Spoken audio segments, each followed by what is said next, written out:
I agreed to be a surrogate for my best friend until I discovered whose baby I was really carrying.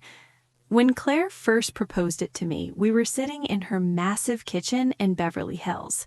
Sunlight poured through the panoramic windows, reflecting off the marble countertops. She was crying, not for the first time in the past few years. "Maya," she said, squeezing my hand, "we've tried everything. 5 IVF cycles, 3 miscarriages. The doctors say my body just can't carry a baby." I knew this whole story. We'd been friends since college, 12 years now. I'd watched each failed attempt break her heart, watched her marriage to David become increasingly strained under the weight of an unfulfilled dream. "You're the only person I can trust," Claire continued, "the only one who understands how important this is to me." I looked at her, at my beautiful, successful friend who had everything: wealth, a career in fashion, a wonderful husband, everything except the one thing she wanted most. "Of course," I heard my own voice say, "I'll do this for you." Claire threw her arms around me, and I felt her tears soak into my shirt. "We'll cover all medical expenses plus compensation," she said quickly. $50,000. I know how hard things have been since your divorce." "It's not about the money," I interrupted, though honestly, the money would be very helpful. After divorcing Mark, I was barely making ends meet working as an art teacher. "It's about friendship." David walked into the kitchen at that moment, tall, dark-haired, always looking like he'd just stepped off a GQ cover. He was an orthopedic surgeon, and his hands were always confident and precise. "Maya agreed," exclaimed Claire, and I saw something strange cross David's face. Relief, or was it fear? "That's incredible," he said, but his voice sounded mechanical. "We're very grateful." The next few weeks passed in a blur of medical examinations, paperwork, and legal documents. The reproductive medicine clinic in Santa Monica was modern and cold, all white walls and cream leather sofas. Dr. Chen, the reproductive endocrinologist, explained the process. They would use Claire's egg and David's sperm, create an embryo in vitro, and then transfer it to my uterus. "It's a standard procedure," she said with a professional smile. "You're young and healthy, Maya. The chances of success are very high." During the first procedure, Claire held my hand. David stood by the window, staring into the distance. I remember thinking he must be nervous. This was their last hope, after all. 2 weeks later, the test showed 2 lines. I was pregnant. Claire cried with happiness. David hugged her, and I saw his eyes meet mine over her shoulder. There was something unreadable there. Gratitude or something else. The first 3 months passed without problems. Morning sickness, fatigue, all the usual symptoms. Claire accompanied me to every doctor's appointment, took ultrasound photos, cried when we first heard the heartbeat. But then something strange happened. I came to the clinic for a routine checkup. Claire was in Paris for a week for Fashion Week. David was supposed to meet me there, but was running late due to surgery. I was sitting in the waiting room, flipping through a magazine, when I heard a familiar voice. "Yes, I have an appointment with Dr. Chen, Emma Thornton." I looked up and froze. Emma, Claire's younger sister. But that's not what shocked me. Emma looked different. She'd always resembled Claire.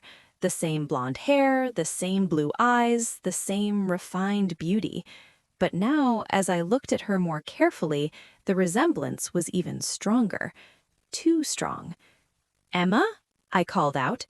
She turned, and I saw panic cross her face. "Maya, what are you doing here?" "Checkup," I answered, touching my now visible belly. "And you?" Just a regular exam," she said quickly. "You know, women's health and all that." But something in her voice was off. And why was she at the same reproductive medicine clinic as us? "Emma Thornton?" the nurse called. "I have to go," Emma muttered and quickly disappeared through the door. Thornton. That was Claire's maiden name. Why was Emma using it? I couldn't get it out of my head. For the next few days, I tried to convince myself I was just imagining things, that it was pregnancy hormones making me paranoid. But then I received a letter in the mail. It was from the clinic, addressed to me, something about an insurance update. I opened it mechanically, expecting to see standard documentation. Instead, I saw a copy of a medical record, apparently accidentally included in the envelope. Egg donor, Emma Thornton. Recipient, Maya Johnson, surrogate mother. Biological parents, David Thompson, father. Emma Thornton, mother. I read it 3, 4, 5 times. The words blurred before my eyes. Not Claire, Emma. I was carrying David and Emma's baby. My hands were shaking when I dialed the clinic's number. This is a mistake, right? My heart was pounding so hard I could barely hear my own voice. The documents say Emma Thornton, but it should be Claire. The pause on the other end of the line was too long. Miss Johnson, the administrator finally said, I'll check your file and call you back. She never called back.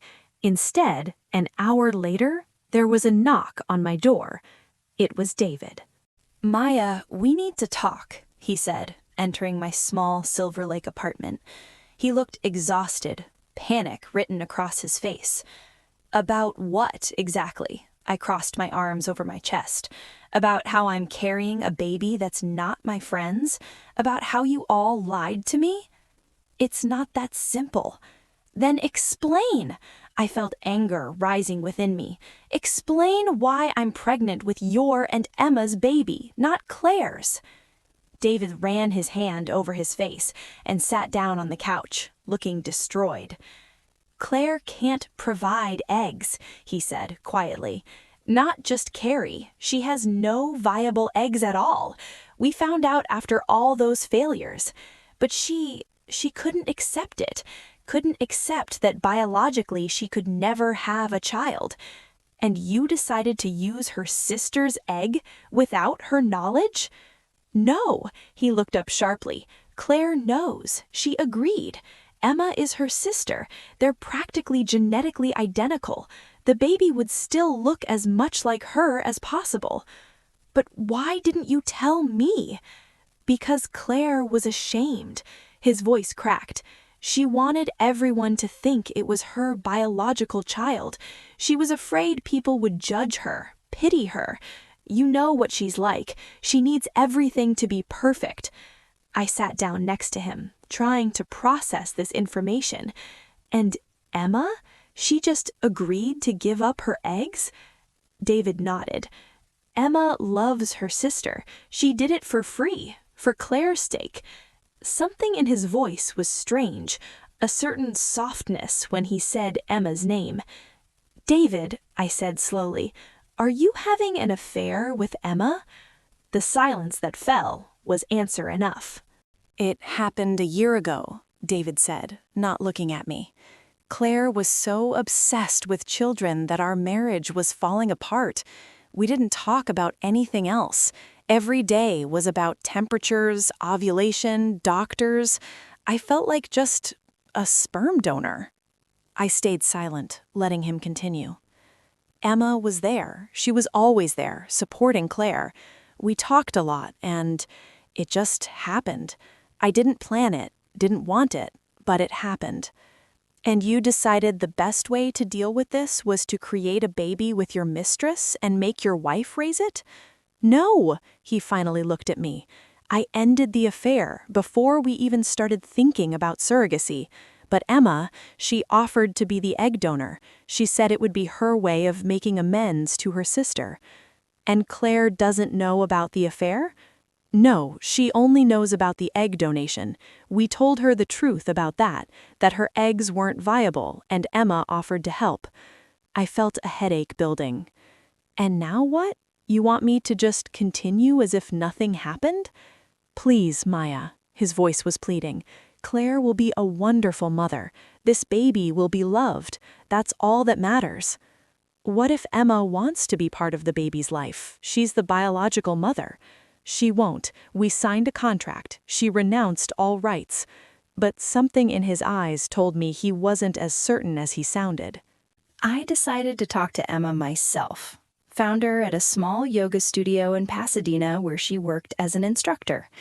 "I need to talk to you," I said after her class. Emma looked frozen. "You know," it wasn't a question. "Yes, and I want to hear your version." We sat in a small cafe across the street. Emma held her teacup with both hands, as if seeking warmth in it.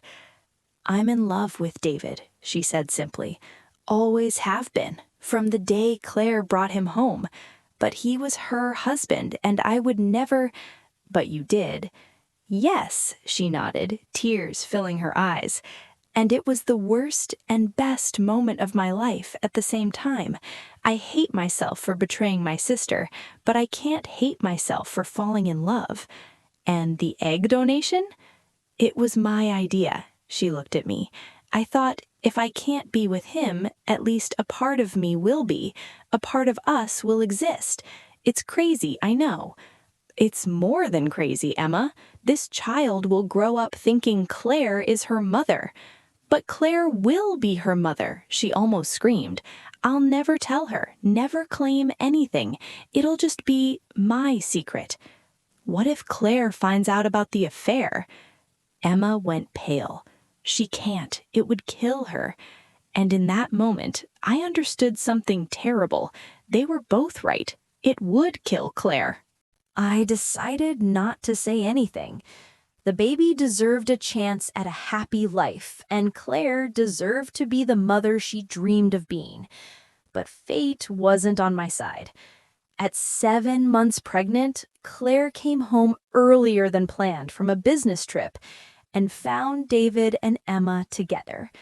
They weren't making love, they were just talking. But the way David touched Emma's face, the way he looked at her, told Claire everything she needed to know. Claire called me at 2 in the morning, sobbing so hard I could barely understand her words. "She's my sister, Maya, my own sister, and he, and they." Her voice broke. "Did you know? Claire, did you know?" Her scream pierced through me. "I found out a month ago," I admitted, "but I didn't want to destroy—" "That wasn't your decision to make." She slammed down the phone. For the next 2 weeks, she didn't answer my calls. When Claire finally contacted me, it was through a lawyer. She wanted to take the baby immediately after birth and never see me again. But then something unexpected happened. Claire came to see me herself.